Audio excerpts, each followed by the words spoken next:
qui sont, malheureusement, qui ne font plus partie de ce monde. Et aussi pour Samuel Paty. 1 minute de silence.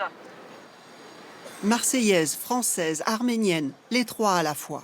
Ces femmes en noir se battent contre le silence. Le silence qui a permis le génocide de 1915 dont elles sont issues. Le silence qu'elles refusent depuis le 27 septembre dernier, quand la guerre a recommencé dans le Haut-Karabakh, l'Artsakh, comme elles disent. Ce petit pays peuplé d'Arméniens enclavé en Azerbaïdjan n'est pas reconnu par la communauté internationale. Fort du soutien de la Turquie, l'Azerbaïdjan est reparti à l'assaut du Karabakh.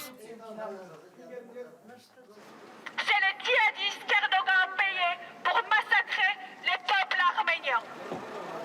Le conflit aurait déjà fait plus de 5000 morts. L'Arménie, c'est un petit pays. Les gens ne connaissent pas. Aujourd'hui, nous sommes 3 millions à se battre contre 120 millions, contre plusieurs États. La Turquie, l'Azerbaïdjan, les djihadistes. C'est pas possible. Il faut que ça s'arrête.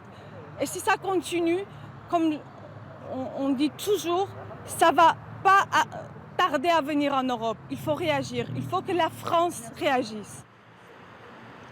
Élodie, Kelly et Lisa ont créé un mouvement de femmes capables de faire entendre leur voix.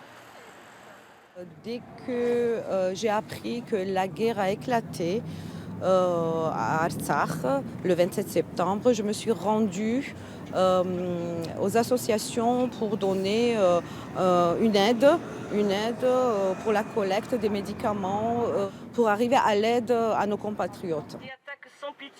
Dans cette guerre qui décime toute une génération de jeunes hommes de 20 ans, elles ont déjà perdu des proches.